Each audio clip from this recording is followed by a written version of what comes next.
Hi guys! Welcome back to my channel. Spoiler alert lang, wala akong biniling bags or shoes from this shop. Pero bumili ako ng mga damit. But this time, hindi mo na ako mag-haul ng mga binili kong damit. I will just do a tour from this ukay shop para makita nyo rather yung mga bags and shoes na andito. All bags here cost 305 pesos. So, lahat ng bags yon, and then yung shoes nila, iba-iba yung price. So, let me just do a quick tour para makita nyo yung mga items na pwede nyong bilhin dito. Ito palang torrid na shoes na new with tag pa. Sobrang dami ng andito ngayon na pairs. So, if you like to buy this, pwede nyo itong puntahan. 780 pesos yung price. Pero new with tag siya, konting laba-laba lang, goods na.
Another thing pala guys na dapat nyo malaman sa ukay shop na to is yung mga naka-display na shoes na makikita nyo pakalat-kalat, tig-isang piraso lang yun. Yung pair niyan nakatago sa parang bodega nila.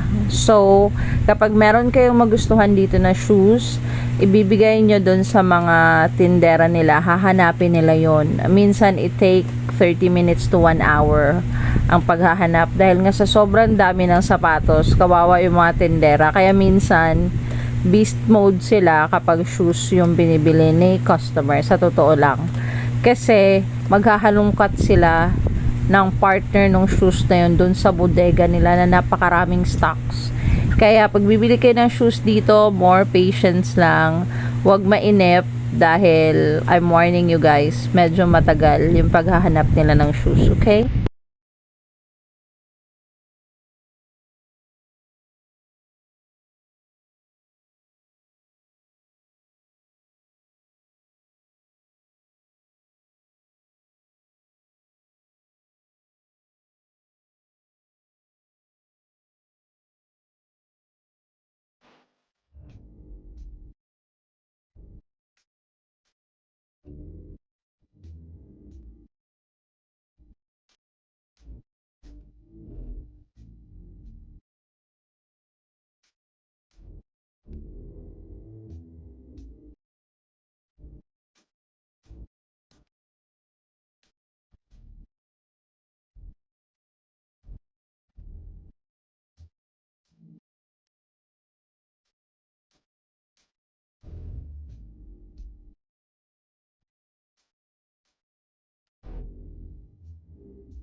Alam nyo ba guys na meron akong traumatic experience ng second-hand shoes. That's why hindi ko masyadong nai-enjoy yung pag-shopping ng second-hand when it comes to shoes. Kasi before, binigyan ako ng boss namin ng sapatos. Sobrang tuwa ako kasi ang ganda ng shoes, tas mahal yung brand. So, sinuot ko siya. While naglalakad ako sa MRT EDSA, naiwan yung swelas niya. Imagine nyo guys, gano'ng ka-embarrassing yun. So, patay mali siya lang yung atin nyo. Naglalakad lang siya. Hindi ko binalikan yung swelas. While naglalakad ako, paunti-unting nagguray-guray yung sapatos hanggang makarating ako ng SM Mega Mall. Pagsakay ko ng escalator guys, naiwan ulit ang kabilang swelas niya. Sobrang naiiyak ko sa hiya.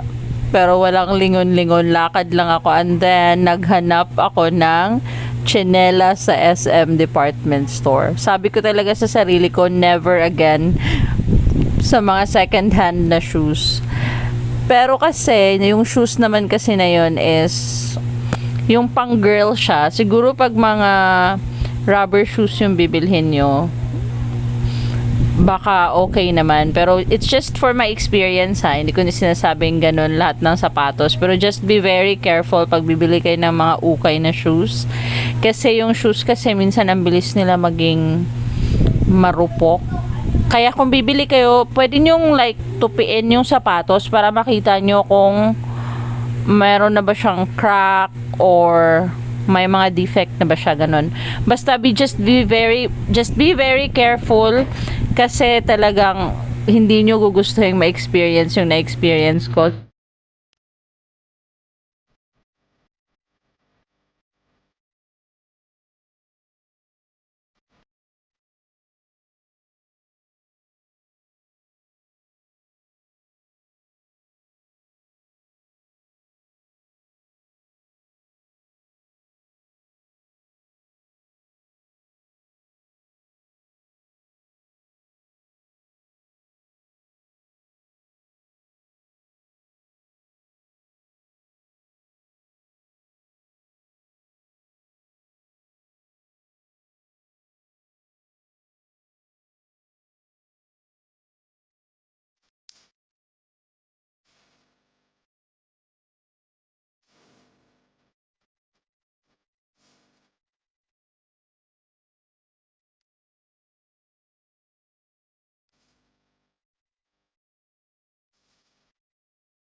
Kung naghahanap kayo ng bags guys, and okay sa inyo yung 300 pesos na budget for ukay-ukay bags, you can check this shop kasi madami pang options ng bags.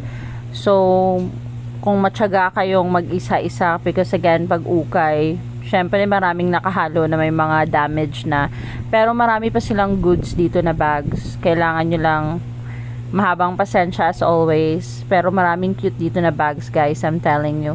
305 pesos each on all bags. Eto, gusto ko to, like for real, baka balikan ko siya. I think I'm gonna buy this kasi ang cute ng color. Tapos marami dito mga excellent condition pa na bags guys. So if you wanna check on this one, pwede nyo tong puntahan kasi naka 305 pesos pa lang yung mga bags nila. I think magsisale na sila soon kasi yung mga clothes nila dito is meron silang 25 pesos each for 100 pesos. Mainit lang talaga guys yung ukay shop na to. Sobrang daming damit, nakaka-windang sa dami, like for real. Pati yung bags, hindi mo na halos magalaw yung hanger. Pero that's what's great about, you know, thrifting. Kasi para ka talaga nagti-treasure hunting pag ito yung ukay-ukay na pupuntahan mo. Sa dami ng options, kailangan mo lang talaga isa-isahin sila. Sobrang dami pang bags dito guys, you should check this.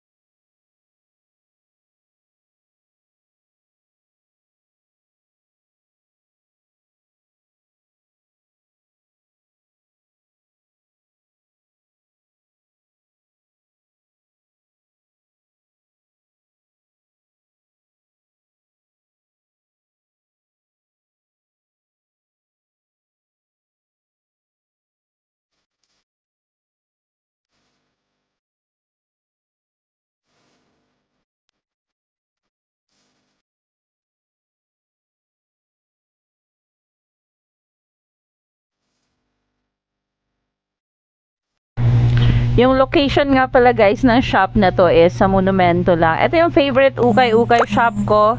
This is Lucio Ukay-Ukay sa may Monumento Circle. Ito yung go-to shop ko sa Monumento area kahit mainit.